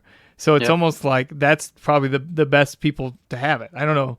Well, and then also having everything, but then coming to a greater understanding and respect of like everything surrounding you. Yeah. Also, you know, that's And that's everything is amazing in not itself. material. It is not. So, you know, Yeah. from having all of that shit to not, I mean, I have a 2-door coupe, a bicycle. I don't even have a suitcase. I mean, I've got 2 backpacks. So it went from having, you know, a 3-story Victorian, all this shit, all this stuff, to having nothing. And so much happier, so much more content, because it's not, now, like I said, I'm shrouded with love and relationships and that type of energy. And that's way more meaningful. But it takes losing all that shit. But maybe, you know, too, and I want to mention this too, because I don't want to make light of, oh, this is going to help everybody. You do have to make sure, because it can, and I say this analogy in the book too, about how it's like rocket fuel. It can just as easily blow up the rocket ship as it can bring it to the moon. So, in my case, all my foundational beliefs were shattered. I had nothing to build anything on. I was like, oh, what the fuck? I literally have nothing to lose. So if I fry my brain, cool. If I die during this, cool. I was going to go do it anyway. Like I didn't care. But one of my buddies, he's interested in doing it because like, oh, I'd like to expand my consciousness. And this sounds like you talk to aliens and tap into the future self. Like that sounds great. But he's like, well, what if, and not like that, not that he's even worried about it, but it's like, well, what happens if I realize I don't want to be married? What happens if I realize I never wanted kids? What happens if I realize this fucking job is sucking my soul and I need to quit tomorrow? What happens if I realize I want to have sex with these 5 women and I'm going to do that? And it's like, so it can, it will blast whatever fake shit you have built up around you, but be prepared for it because, like I said, you can lie to pretty much anybody in this, whether it be your wife, your therapist, your kids, even. But I find it very hard to find anybody that can lie to themselves on psychedelics because it's impossible. Like, Yeah. Because like my understanding is it's your future self being like, what are you, stupid? Like I'm the one that made this maze. I'm the one that created this game. I'm the one that set all these booby traps. You're gonna try to find out where the booby traps are, or you're gonna try to like outsmart the creator of the game. It's me. Like and once I guess ultimately that was one of my revelations was I kept trying to outsmart the system or outsmart God or outsmart the universe. And then I realized it's me. Like I know all of my weaknesses. I know my strengths. I know all that, but I know how to manipulate myself. And then it was like, the gig's up. And once you realize the gig's up, now you just float through life, enjoying every second. Like literally stopping to smell the roses and pet the puppies and kiss the babies and smell the coffee and enjoy the warm sheets and all of that little shit that most people take for granted now are the true essence of life and beauty. And now I'm making, I went from making $5,000 a week to 500 a week. I went from having multiple homes to living in my parents' basement. I went from having everything a man could ask for to having nothing. But I was miserable as fuck. Where now, like I said, for the last year or so, I literally have not had I can't even say I haven't had a bad day. I haven't had a bad minute. I haven't had a bad, and that doesn't mean that I don't get information that upsets me or I don't need to work through some issues or that I don't have shit happen. Just the opposite. I put that shit in the right compartment. I understand that it's part of my learning process, and I put it in the respective place that it needs to be about what do I need to learn in this mindful present moment. And wow, what an awesome, like I said, to have that ability to know that there's not one thing that will get thrown my way that I can't handle. Yeah, we get lighter when we learn to let go of everything. I like to use the analogy that when I cut onions, I get emotional. But like literally, we're like fucking onions that just have a bunch of layers that need to be peeled off. And like I really like what you said about like it's me, like I am God. Like, well, you kind of learn that we all have God inside of us, and like we are maybe teaching our younger selves, our younger versions, or the versions of us that we put back into the matrix that we're experiencing in this sort of like environment here on Earth, and we just tap into what could be, and maybe. Like gravity is a physical force that is like a law of this universe, and I think that DMT is another one that is like a sort of like a treasured thing. Like if you know, then you know, and it's like the gel between the two. And I want to touch on that as I talk to 2 men roughly my age. So that revelation or that recognition that you're one with source, that you appreciate your beauty, that so that's something that has been not necessarily surprising, but probably the biggest reward after writing this book and interacting with people is that I've had probably a dozen grown men in their 40s and 50s come up to me and hug me and cry to me and be like, holy fuck, like I've seen what you've seen. And it's not that I'm trying to impart any philosophy on them. I'm not trying to say, hey, this is the way to do it. The common story between all of these grown men that have been battling their own demons for the years is I realized my own beauty. I realized my worth. I realized that I am a handsome, valuable person, that my voice is worth hearing, that I'm beautiful, that I'm one with God, that I have in it with, I don't know if it's more of an issue with men or trying to be masculine and trying to be tough and not embracing that feminine emotional side of you. But it's so when I let these people know, hey, it's okay to cry. It's okay to talk about these things. It's okay to let somebody in. It's okay to hug another man. There's no sexual shit going on. We can hug and embrace and we can share this energy. And that recognition of, wow, I am beautiful. I am worthy. I don't have to do anything else or be anything else, or I can just be myself, including myself now, not future self or past self. I can be myself now. That's that beautiful kind of collapsing moment that I've had, and a lot of my close friends have had, and sharing this book out with people around the world. Literally, that's the stories I'm getting back to. Is I finally I finally realized how beautiful I was. I realized that I am one with God and I am worthy of love. I'm worthy of respect. I'm worthy of taking care of myself. So that being said, you're not going to pickle yourself with alcohol. You're not going to blow all your money on gambling. You're not going to be hateful towards other people. You're not going to do all this other shit once you realize that your value is there, and that you're worthy of God's love. And whatever God is, and this coming from an atheist slash scientist slash psychonaut slash whatever, like, put your term on it.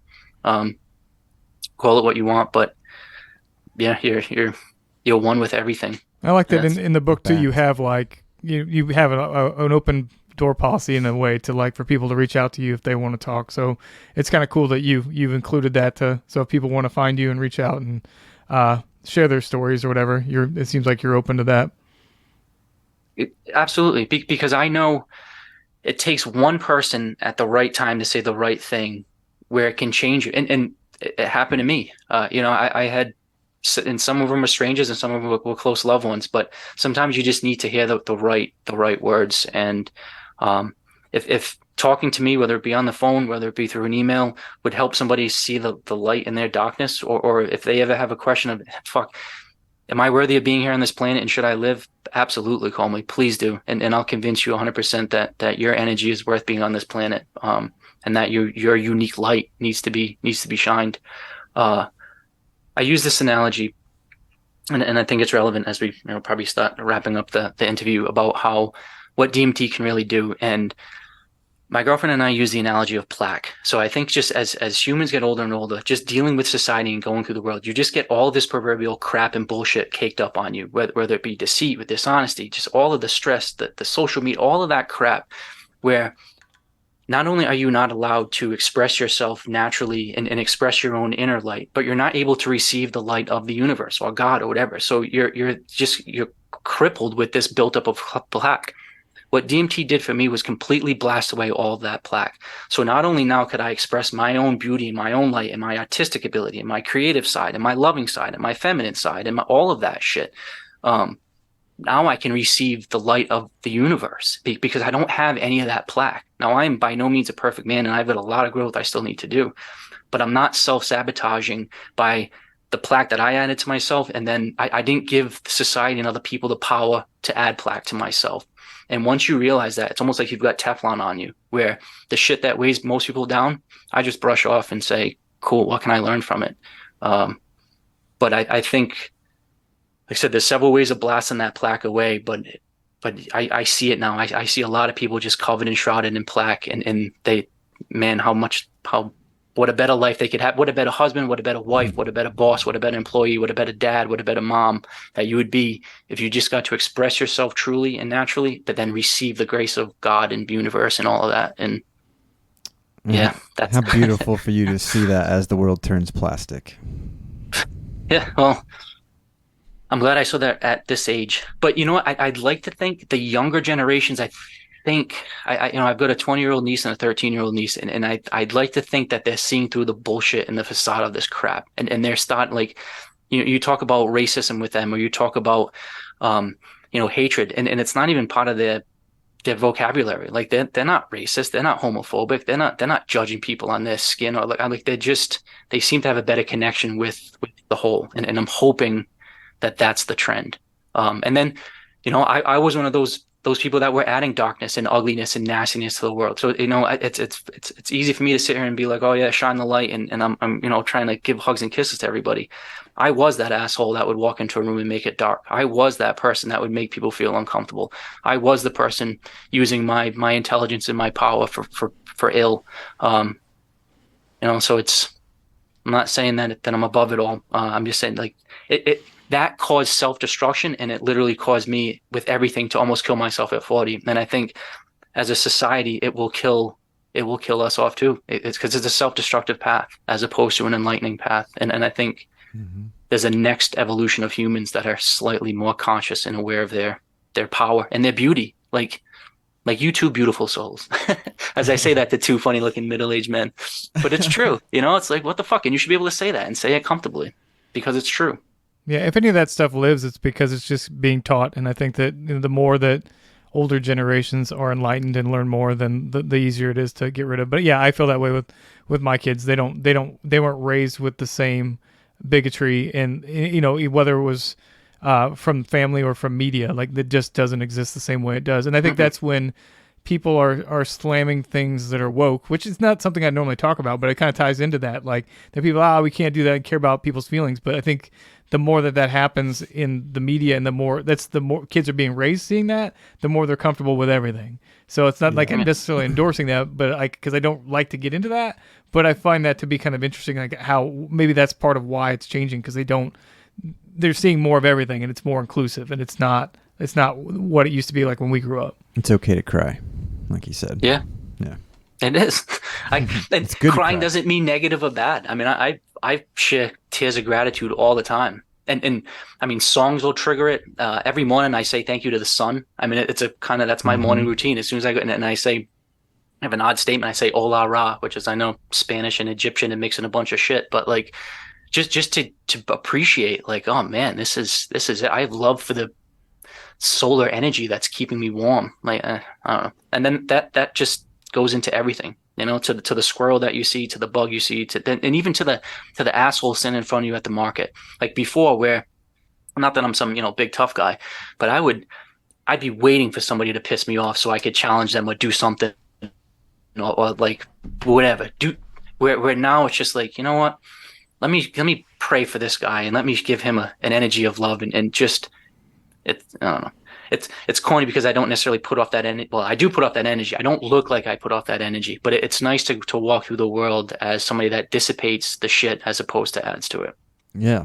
I'm definitely going to probably send you an email after this, because I have some further things to discuss, and maybe we'll have you back on. Hopefully. I mean, that would be awesome. Oh, he's got more books, right? You got books lined up? Yeah, the next one's about integrating all this information. So and that's kind of I'd like to do a couple more of the field guide series where they're easy, they're approachable, they're quick. It's not heavily dense with scientific stuff, and ultimately it'll prompt you to read other books. And with DMT, like my book certainly is not the end all be all. It's just scratches the surface, but hopefully it gets you to pose the right questions to then ask to the right authorities.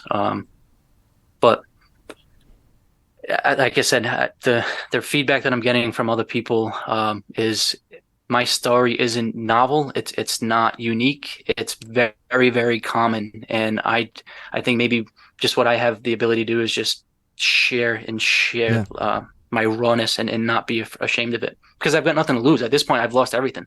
I've got no more money, no more houses, no more, so what the fuck? It's all, now it's just a matter of rebuilding. So part of that is sharing and hopefully helping other people. Well, like I said, I could tell your entrepreneurial spirit that you had that made you successful before is going to make you successful in this. Like, I enjoyed the book. Like I said, it's the right size for me because I'm not a big reader, which is why you have a podcast, because you just ask other people that read books, and then you don't have to worry about it. Like, you say smart things and I learn, and it works that way. But no, I really enjoyed it, and like I think that is it available everywhere? I know everybody's just going to buy it on Amazon because that's how we work, right? Yeah, so it's available on Amazon, Barnes and Noble. I know it's selling in multiple countries, like it's in Spain, Germany, Australia, Canada. So I mean, it's available, wherever books are sold.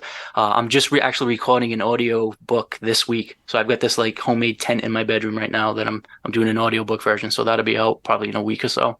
That's awesome. But yeah, if you Google search it in Amazon, it comes up. And we'll have the links everywhere below if there's a video, or like go look for it if it's just audio. But yeah, how's the reaction? Like, is you feeling pretty good after you put it out? You feeling like this? I love it. It's never in a million years that I think that I would be doing this and this would be my career. So, the book was published in March. Prior to that, I had no social media imprint. I wanted to be the most reclusive. I wanted no eyes on me. So it's kind of this weird shift where now I'm going out and trying to promote myself and my story, and obviously the more people that see me and hear my message hopefully will buy my book, which so it's this weird kind of dichotomy of not trying to the story. It's not about me personally, Adam Butler. It's about the message and about the power of this molecule. But I know in order to help share that message, I need to kind of put myself out there. So it's been a hell of a journey, but the feedback has been amazing. I've had some great interactions with some really supportive people. I've been able to share some incredible stories. I've had some emails that have literally brought me to tears, being like, your words are exactly what I needed to hear today. And it was like the warm embrace that I've been looking for, like just these really incredible statements from people. So it's working. It's fun. I mean, I'm dead broke. I've got to figure out a way to make money, but honest, I don't care. Like, so now, because who gives a shit? Like, I've made money a bunch of times over. That'll come. Now it's really just about enjoying the ride. It was really cool. My fiance actually just moved in and read the book before I could even finish it, because I work and she just moved in, so she didn't have anything to do and just read the book and was like telling me all about it because she was so excited. So it's like one of those things where I think it's really cool what you're doing, and yeah, you are a voice in this world, and we need more voices. Like, it may be a common experience to have some of these things that happen when we're on DMT or when we have near-death experiences, but just being able to like speak that into the world and let people receive that information is a special thing. So thank you. Well, I appreciate what you two are doing as well. I'd like to think in 2, 3, 4, 5 years from now, our scope and reach will be much increased, and we'll keep doing what we're doing. But I'm available to either one of you. I'm available to any one of your listeners. I'm approachable, and I genuinely want to help spread the message. So I'm here. I'll be happy to come back too. Cool, man. Well, Awesome. Well, thanks for joining us today. And yeah, go pick up this book, Butler's DMT Field Guide. I'm a great salesman. But yeah, all the links will be below. But it's a good read, and we appreciate you sharing. And again, like, even beyond just the science, like, well, I love to hear your opinions on things. I love just figuring out like where we're at philosophically, and and just like how your life has changed. It's awesome to hear, dude. Cool. Thanks. I appreciate the time. All right. Thank you, sir. Yeah, thank you. All right. So I'll talk to you guys at a future time, and reach out for sure. I'd like to think we can keep spreading this. Yeah. Thank you, man. Namaste. All right, man. Bye.